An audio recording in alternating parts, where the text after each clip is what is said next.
आपका हल्का भी है और आपके क्षेत्र में मीटिंग आप पहले कल करेंगे, उसके बाद जो रैली होने जा रही है विपक्ष आपके समक्ष जो कार्यक्रम है वो भी आपके हल्के में होने जा रहा है, तो किस तरह का उत्साह और क्या लगता है कितनी संख्या में लोग पहुंचेंगे और कल के जो कार्यकर्ता मीटिंग है किस तरह की होने वाली है?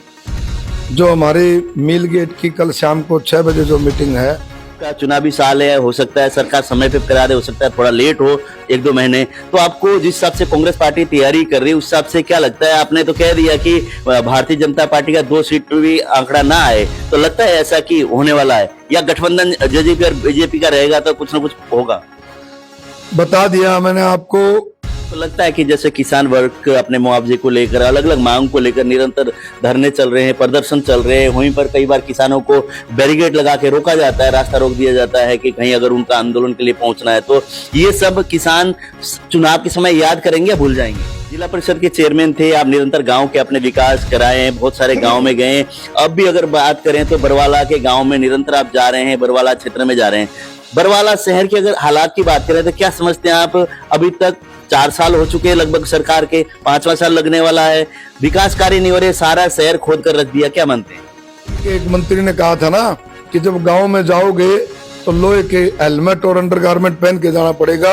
ये बात बिल्कुल सच साबित होगी।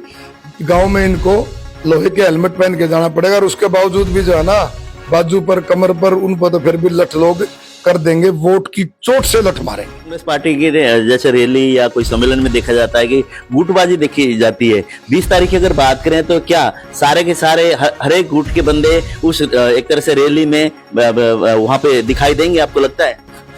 शर्मा जी, कि जिताऊ कैंडिडेट की आप बात कर रहे हैं और आपके कोई भी प्रोग्राम होते हैं, क्योंकि 30 साल का अनुभव है आपका राजनीति में, 30 साल से आप निरंतर जन सेवा कर रहे हैं, लोगों के बीच जा रहे हैं, और उसी की अगर बात करें, अगर आपने कह दिया कि जो जिताऊ कैंडिडेट होगा, अगर आप एक वर्कर मीटिंग में हजारों की तादाद में अगर लोग आ जाएंगे तो जिताऊ कैंडिडेट तो फिर राजेंद्र सुरा होगा, तो टिकट पक्की होगी। देखो, वरिष्ठ नेता सांसद दीपेंद्र हुड्डा का 2 दिवसीय दौरा है हिसार के आसपास का, और उसी की जानकारी के लिए हमारे साथ है पूर्व चेयरमैन जिला परिषद और कांग्रेस पार्टी के वरिष्ठ नेता डॉक्टर राजेंद्र सुरा, जो कि पिछले दिनों विधानसभा एक तरह से बरवाला हल्के से अगर बात करें तो पहले चुनाव भी लड़े, अब भी इनका हल्का और निरंतर वहां पे जन समस्या सुनने के लिए, लोगों से मिलने के लिए निरंतर ये जाते रहते हैं। हम बात करेंगे दीपेंद्र हुड्डा जी का क्या कार्यक्रम में। सुनने में ये भी आया है कि डॉक्टर राजेंद्र सुरा द्वारा मिल गेट में एक वर्कर मीटिंग भी रखी गई है और दीपेंद्र जी वहां पहुंचने वाले हैं, उस पर भी हम बात करेंगे। डॉक्टर नमस्कार जी। नमस्कार सभी दर्शकों को मेरी राम राम जी। डॉक्टर साहब, जैसे दीपेंद्र सिंह हुड्डा जी जैसे आज और कल हिसार के आसपास है, और कल की अगर बात करें तो मिलगेट क्षेत्र में एक वर्कर मीटिंग आप रखने जा रहे हैं और उसमें दीपेंद्र जी आ रहे हैं, क्या कार्यक्रम है और दीपेंद्र जी वहां क्या करने वाले हैं? देखो, सभी साथियों को पता है कि हमारा 20 अगस्त को विपक्ष आपके समक्ष हिसार के सेक्टर 1-4 मिल गेट एरिया उसमें होने जा रहा है, और उसी के तहत दीपेंद्र हुड्डा जी आज नारनौंद, आसी और हमारा उकलाना और नलवा हल्के की मीटिंगें करेंगे, और कल सुबह दीपेंद्र जी जाएंगे नरवाना, और उसके बाद बरवाड़ा मीटिंग है, और उसके बाद शाम को 6 बजे मिल गेट एरिया में मीटिंग का कार्यक्रम है कार्यकर्ताओं के बरवाड़ा हल्के का। जी, आपका हल्का भी है और आपके क्षेत्र में मीटिंग आप पहले कल करेंगे, उसके बाद जो रैली होने जा रही है विपक्ष आपके समक्ष जो कार्यक्रम है वो भी आपके हल्के में होने जा रहा है, तो किस तरह का उत्साह और क्या लगता है कितनी संख्या में लोग पहुंचेंगे और कल के जो कार्यकर्ता मीटिंग है किस तरह की होने वाली है? जो हमारी मिल गेट की कल शाम को 6 बजे जो मीटिंग है, वो मीटिंग कार्यकर्ताओं की मीटिंग न रह करके मुझे ऐसा लगता है कि वो एक रैली का रूप धारण करेगी, क्योंकि जब मैं गांव में साथियों को निमंत्रण देने के लिए गया, जहां मैं कह रहा था कि ठीक है भाई आप मुख्य साथी आ जाना, लेकिन वो कहने लगे नहीं भाई नहीं, हम तो पूरे के पूरे मुख्य नहीं सारे कार्यकर्ता आएंगे। तो बहुत ही बढ़िया लोगों में हौसला है और बीजेपी सरकार के प्रति बहुत ज्यादा गुस्सा है, लोग बदलाव के मूड में है पूर्ण रूप से। और हमारी मीटिंग मिल गेट का एरिया जो हमारा बरवाड़ा हल्के में पड़ता है, उस एरिया से भी बहुत साथी आएंगे।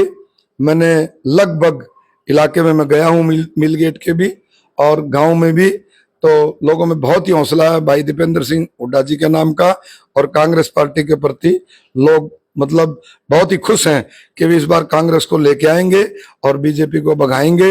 बीजेपी जैसा हमारे बरवाड़ा में पोजीशन है उसके मुताबिक तो पूरे हरियाणा में 2 का आंकड़ा छू नहीं पाएगी। अच्छा, इस तरह के हालात लगते हैं आपके? ऐसे हालात लगते हैं लोगों की भावनाओं को देखते हुए। जी, जैसे कि चुनावी साल है, हो सकता है सरकार समय पे करा दे, हो सकता है थोड़ा लेट हो 1-2 महीने, तो आपको जिस हिसाब से कांग्रेस पार्टी तैयारी कर रही है उस हिसाब से क्या लगता है? आपने तो कह दिया कि भारतीय जनता पार्टी का 2 सीट पे भी आंकड़ा ना आए, तो लगता है ऐसा कि होने वाला है, या गठबंधन जेजेपी और बीजेपी का रहेगा तो कुछ ना कुछ होगा?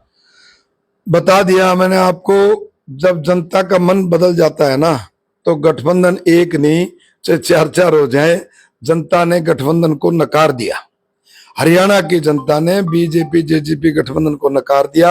आप देख रहे हो, आप सेक्रेटरीट में जाके देखो, ऐसे लोगों हड़ताल पर बैठा हुआ है हर वर्ग, कर्मचारी हैं, किसान हैं, दूसरे साथी हैं, जैसे तो यहाँ कोई मेला लगा हुआ हो। और ये बीजेपी के लोगों को इनको समझ नहीं आती, ये अपने कार्यक्रम किए जा रहे हैं और लोगों की समस्याओं की तरफ ध्यान नहीं देते। चुनाव आएगा तो इनको पता लग जाएगा। आज जो लोग इतनी गर्मी के अंदर बैठ के पसीना बहा रहे हैं, चुनाव के समय पर बीजेपी का पसीना चुहा देंगे, पसीना काट देंगे जमा। तो आपको लगता है कि जैसे किसान वर्ग अपने मुआवजे को लेकर, अलग अलग मांग को लेकर निरंतर धरने चल रहे हैं, प्रदर्शन चल रहे हैं, वहीं पर कई बार किसानों को बैरिकेड लगा के रोका जाता है, रास्ता रोक दिया जाता है कि कहीं अगर उनका आंदोलन के लिए पहुंचना है, तो ये सब किसान चुनाव के समय याद करेंगे या भूल जाएंगे? हरियाणा का किसान और मजदूर बहुत ही जागरूक हैं, और आपको पता है जब 13 महीने आंदोलन चला तो उसमें हरियाणा के किसान और मजदूर की अहम भूमिका रही। किसान और मजदूर, जो इनके ऊपर लाठियां बरसाई गई, जो इनको आतंकवादी कहा गया, जो इनको उग्रवादी कहा गया, जो इनको तरह तरह के नाम दिए गए, तरह तरह की संज्ञा दी गई, उसको भूलेंगे नहीं। और हरियाणा से लोकसभा में भी और विधानसभा में भी बीजेपी की छुट्टी करने का काम करेंगे। मुझे ऐसा लगता है अकेला किसान और मजदूर वर्ग नहीं है, आप देखो कर्मचारी वर्ग, आप देखो दुकानदार, छोटे भाई, और जितने छोटे दुकानदार हैं या बड़ा व्यापारी है, कर्मचारी है, कोई भी हो, चाहे समाज का हर वर्ग बीजेपी की सरकार में दुखी और परेशान है, और चुनाव में वोट की ताकत से इनको छुट्टी करके अपना परेशानी का बदला लेगा। जी, जिला परिषद के चेयरमैन थे आप, निरंतर गांव के अपने विकास कराए हैं, बहुत सारे गांव में गए हैं। अब भी अगर बात करें तो बरवाला के गांव में निरंतर आप जा रहे हैं, बरवाला क्षेत्र में जा रहे हैं। बरवाला शहर के अगर हालात की बात करें तो क्या समझते हैं आप? अभी तक 4 साल हो चुके हैं लगभग सरकार के, 5वां साल लगने वाला है, विकास कार्य नहीं हो रहे, सारा शहर खोद कर रख दिया, क्या मानते हैं? बीजेपी का काम है तोड़ फोड़ करना, चाहे वो आपस में बिरादरी के नाम पे तोड़ फोड़ करे, चाहे वो आपस में धर्म के नाम पे तोड़ फोड़ करे, और चाहे वे सड़का न पाड़ के तोड़ फोड़ करे। इनका काम है तोड़ फोड़ करना और बांटना, और वो ये अपना काम कर रहे हैं। इन्होंने चाहे बरवाड़ा शहर की बात हो, चाहे मिल गेट एरिया की बात हो, चाहे हमारे गांव में विकास की बात हो, इन्होंने तो भैया अपना काम झूठ बोल करके और लोक लुभावने नारे दे करके और लॉलीपॉप दे करके, जुमले दे करके ये वोट लेना चाहते हैं। लेकिन जनता अब इनकी असलियत को समझ गई है, और इनके साथ वो बनेगी जो इनके एक मंत्री ने कहा था ना कि जब गांव में जाओगे तो लोहे के हेलमेट और अंडरगारमेंट पहन के जाना पड़ेगा। ये बात बिल्कुल सच साबित होगी। गांव में इनको लोहे के हेलमेट पहन के जाना पड़ेगा, और उसके बावजूद भी जो है ना, बाजू पर, कमर पर, उन पर तो फिर भी लठ लोग कर देंगे, वोट की चोट से लठ मारेंगे। जी, जैसे दीपेंद्र जी का कल का, जैसे आपने कहा, वर्कर मीटिंग है और एक रैली की तरह वहां पे होगा, मतलब हजारों की तादाद में वर्कर आपके वहां पे पहुंचने वाले हैं, तो न्योता देने के लिए 20 तारीख की जो रैली, उसका न्योता देने के लिए दीपेंद्र जी आ रहे हैं, या और कुछ कार्यक्रम होने वाला है, और आने वाले समय में जो प्लानिंग है कांग्रेस पार्टी की, उसकी रूपरेखा होंगी? ये जो कार्यक्रम है हमारे जनप्रिय सांसद दीपेंद्र जी के, वो 20 तारीख की जो हमारी विपक्ष आपके समक्ष रैली का जो कार्यक्रम है, उसी के तहत हर हल्के की कार्यकर्ता मीटिंग ले रहे हैं और उसी का निमंत्रण देने के लिए आए हैं। और दीपेंद्र जी के नाम से हमारे कांग्रेस के हर कार्यकर्ता का। और मैं तो पहली बार ऐसा देख रहा हूं कि दूसरी पार्टियों के कार्यकर्ता भी दीपेंद्र जी के नाम से ये कह रहे हैं कि हम तो मीटिंग में आएंगे भाई, दीपेंद्र हुड्डा जी आएंगे तो हम जरूर आएंगे। मतलब दीपेंद्र हुड्डा जी का लोगों में इतना मान सम्मान है कि दूसरी पार्टी में होते हुए भी नहीं कहते हम तो उनको सुनने के लिए जरूर आएंगे भाई। वो बहुत अच्छे इंसान है, बहुत शरीफ है, मिलनसार है, तो उनके नाम से लोग दूसरी पार्टियों को भी आएंगे और बहुत से लोग पार्टियों को छोड़ करके नई ज्वाइनिंग भी करेंगे। तो कई बार ना कांग्रेस पार्टी की जैसे रैली या कोई सम्मेलन में देखा जाता है कि गुटबाजी देखी जाती है। 20 तारीख की अगर बात करें तो क्या सारे के सारे हर एक गुट के बंदे उस एक तरह से रैली में वहां पे दिखाई देंगे, आपको लगता है? शर्मा जी, आप लोगों को मेरे बड़ी समझ से बाहर है ये बात कि गुटबाजी कोई भी बता दो, एक आदमी जो कांग्रेस के खिलाफ बयान देता हो, एक आदमी बता दो कांग्रेस का जो कांग्रेस के खिलाफ बयान देता हो। अरे सबका काम करने का अलग अलग तरीका है, सब अपना काम कांग्रेस के लिए कर रहे हैं ना, तो गुटबाजी क्या है इसमें? एक आदमी हमारा महेंद्रगढ़ में है, एक आदमी हमारी कांग्रेस का पंचकुला में है, एक आदमी सरसा में, एक आदमी हिसार में है, पूरे हरियाणा को घेर के रखते हैं कांग्रेस के लोग। तो इसमें कोई गुटबाजी नहीं है। आप लोगों को पता नहीं गुटबाजी भाई, हमारे तो सारे सीनियर नेता कांग्रेस के आदरणीय है सबके लिए और सारे कांग्रेस के लिए काम कर रहे हैं। कोई गुटबाजी नहीं है, सारे मिलके कांग्रेस की जय बोलते हैं, जयकारा करते हैं और सभी कांग्रेस के सिपाही हैं और सब हम एक हैं। और जब चुनाव आएगा तब आप देख लेना, हम सब एक होकर चुनाव लड़ेंगे। जो जिताऊ उम्मीदवार होगा उसको टिकटें देने का फैसला हुआ कांग्रेस पार्टी का, और जो टिकट लेकर के आएगा हम सब मिलकर के उस साथी की मदद करेंगे। क्योंकि जो बीजेपी की जन विरोधी सरकार है उसको उखाड़ फेंकने के लिए हमारा कांग्रेस का एक एक कार्यकर्ता, उसको चाहे कितनी बड़ी कुर्बानी देने पड़े, हर कार्यकर्ता इस बात के लिए तैयार है कि बीजेपी को चलता करना है। उसके लिए हम मिलजुल करके चुनाव लड़ेंगे, जिसको टिकट देके भेजेगी पार्टी उसका समर्थन करेंगे। जैसे आपने कहा कि जिताऊ कैंडिडेट की आप बात कर रहे हैं और आपके कोई भी प्रोग्राम होते हैं, क्योंकि 30 साल का अनुभव है आपका राजनीति में, 30 साल से आप निरंतर जन सेवा कर रहे हैं, लोगों के बीच जा रहे हैं। और उसी की अगर बात करें, अगर आपने कह दिया कि जो जिताऊ कैंडिडेट होगा, अगर आप एक वर्कर मीटिंग में हजारों की तादाद में अगर लोग आ जाएंगे तो जिताऊ कैंडिडेट तो फिर राजेंद्र सुरा होगा, तो टिकट पक्की होगी। देखो, मैं इस तरह की लोगों की तरह से बखान नहीं करता कि टिकट मेरी जेब में है या टिकट मेरी पक्की है। मैं तो काम करने में विश्वास रखता हूं, लोगों की सेवा करने में विश्वास रखता हूं।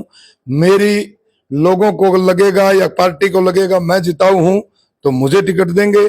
और भाई इसमें कोई दो राय भी नहीं है, मेरा बहुत लंबा संघर्ष हो गया और मैं बरवाड़ा हल्के से संबंध रखता हूं। मेरा गांव, मेरा सब कुछ यहाँ, मेरी कर्मस्थली लंबे समय से रही है, तो मैं सबसे मजबूत उम्मीदवारी तो मेरी है ही, इसमें तो कोई दो राय नहीं है। दूसरी बात, मेरे साथ छत्तीस बिरादरी का समर्थन है, तो ये तो हाईकमान की मर्जी है।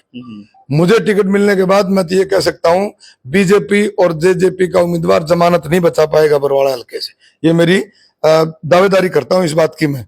और आप देख लेना जब रिजल्ट आएंगे। चलो, आपने जैसे कि कल दीपेंद्र जी का कार्यक्रम है, वर्कर मीटिंग है, उनके लिए लोगों को जो आपको देख रहे हैं, जो आपके एक तरह से सपोर्टर्स हैं, जो आपको चाहते हैं कि डॉक्टर राजेंद्र सुरा आने वाले समय में जनप्रतिनिधि बरवाला हल्के से करें, उन लोगों के क्या कहना चाहेंगे?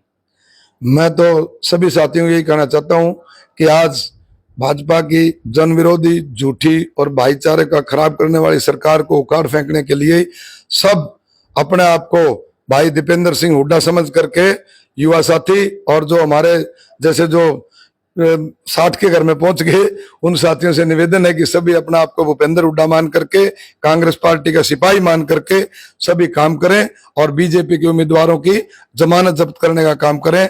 और सब साथियों से मैं निवेदन भी करता हूं कि कल शाम को 6 बजे मील गेट पर पहुंच करके अपने प्रिय नेता भाई दीपेंद्र सिंह हुड्डा और भाई जयप्रकाश जी जो पूर्व केंद्रीय मंत्री हैं, यहाँ से पूर्व सांसद भी रहे 3 बार, उनका और अन्य कांग्रेस नेताओं के विचार सुने। मैं सबका धन्यवाद करता हूं इस बात के लिए, जो ज्यादा से ज्यादा संख्या में पहुंचने का निवेदन भी करता हूं। जी, बहुत बहुत धन्यवाद डॉक्टर साहब। थैंक यू, धन्यवाद, नमस्कार। जी, 30 साल का एक तरह से राजनीति में अनुभव और हर लोगों से मिलते हैं तो बिल्कुल भाई की तरह मिलते हैं, गले मिलना, थपकी मारना, मतलब एक नेता का जो एक होता है ना कि थोड़ा ये आम इंसान से दूरीपन, वो नहीं है। मिलनसार हैं, मिलते हैं गांव के लोगों से, शहर के लोगों से, सभी लोगों से अच्छे हैं, पढ़े लिखे हैं, राजनीति का तजुर्बा है। अगर कांग्रेस पार्टी इन पर विश्वास करेगी, हालांकि एक तरह से से एक आवाज में लोग इकट्ठे हो जाते हैं, ये भी इनमें खासियत है। और इसी को देखते हुए आने वाले समय में अगर कांग्रेस पार्टी इनको बरवाला से टिकट दे तो फिर तो वो तो लो, ये तो कह रहे हैं जीत हासिल 100% होगी कांग्रेस पार्टी की, आने वाले समय में लहर भी बनती रही है। इस तरह की बातें देखने वाली चीज होगी। लेकिन कांग्रेस पार्टी किस पर भरोसा करेगी, कौन सा ऐसा कैंडिडेट होगा कि जो बरवाला हल्के से उम्मीदवार होगा कांग्रेस पार्टी का?